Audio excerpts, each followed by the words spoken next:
పరిచయం ఇంట్రొడక్షన్. ప్రభువు నందు ప్రియమైన వారందరికీ వందనాలు. గత 2 రోజులుగా మనం లంచం వల్ల మనస్సు ఎలా చెడిపోతుందో, జక్కయ్య ఎలా మార్పు చెందాడో నేర్చుకున్నాం. ఈరోజు, కేవలం ఒక చిన్న లంచం లేదా ఆశ కోసం అబద్ధం చెబితే అది ఒక వ్యక్తి జీవితాన్నే కాకుండా, వారి వంశాన్నే ఎలా పాడు చేస్తుందో, గెహజీ జీవితం నుండి నేర్చుకుందాం. పాయింట్.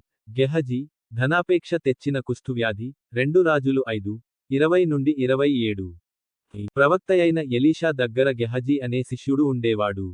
సిరియా దేశపు సైన్యాధిపతి అయిన నయమానుకు కుష్ఠువ్యాధి నయమైనప్పుడు, అతను ఎలీషాకు కానుకలు ఇవ్వబోయాడు. కాని ఎలీషా వాటిని వద్దన్నాడు. అయితే గెహజీ మనసులో ధనాపేక్ష కలిగింది. పాపం, గెహజీ తన గురువుకు తెలియకుండా వెనక్కి వెళ్లి, నయమానును అబద్ధం చెప్పి మోసం చేసి, వెండిని మరియు బట్టలను లంచంగా, కానుకగా తీసుకున్నాడు. శిక్ష. ఎలీషా గెహజీతో ఇలా అన్నాడు: నయమానుకు ఉన్న కుష్ఠువ్యాధి నీకును నీ సంతతికిని ఎల్లకాలము అంటుకొనును. 2 రాజులు 5:27. పాఠం. అన్యాయంగా సంపాదించిన ధనం మీకు సుఖాన్ని ఇవ్వదు సదా, అది లేనిపోని రోగాలను, శాపాలను మీ ఇంటికి తీసుకువస్తుంది. పాయింట్. లంచం వల్ల న్యాయం తారుమారు. యెషయా 5:23. దేవుని వాక్యం స్పష్టంగా హెచ్చరిస్తోంది. వాక్యం: వారు లంచము పుచ్చుకొని దుష్టుడు నీతిమంతుడని తీర్పు తీర్చుదురు, నీతిమంతుల నీతిని దుర్నీతిగా కనబడచేయుదురు. యెషయా 5:23. వివరణ: నేడు కోర్టుల్లో లేదా ఆఫీసుల్లో లంచం ఇచ్చి తప్పు చేసిన వారు తప్పించుకుంటున్నారు, అమాయకులు శిక్ష అనుభవిస్తున్నారు. కానీ దేవుడు ఇదంతా చూస్తున్నాడు. అగ్నిజ్వాల గడ్డిని కాల్చివేసినట్లు, ఇలాంటి వారి బ్రతుకులు భస్మమవుతాయని దేవుడు చెబుతున్నాడు. పాయింట్. న్యాయాధిపతుల పతనం. 1 సమూయేలు 8:3. గొప్ప దైవజనుడైన సమూయేలు కుమారులు కూడా ఈ లంచం వలనే దేవునికి దూరమయ్యారు.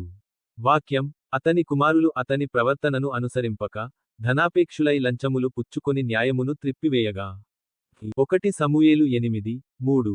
వివరణ: తండ్రి ఎంత నీతిమంతుడైనా, పిల్లలు ధనాపేక్షకు లోనైతే ఆ వంశానికి అవమానం వస్తుంది.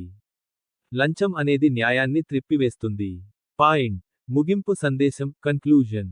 స్నేహితులారా, గెహజీ వలె ధనం కోసం ఆశపడి శాపాన్ని కొని తెచ్చుకోకండి.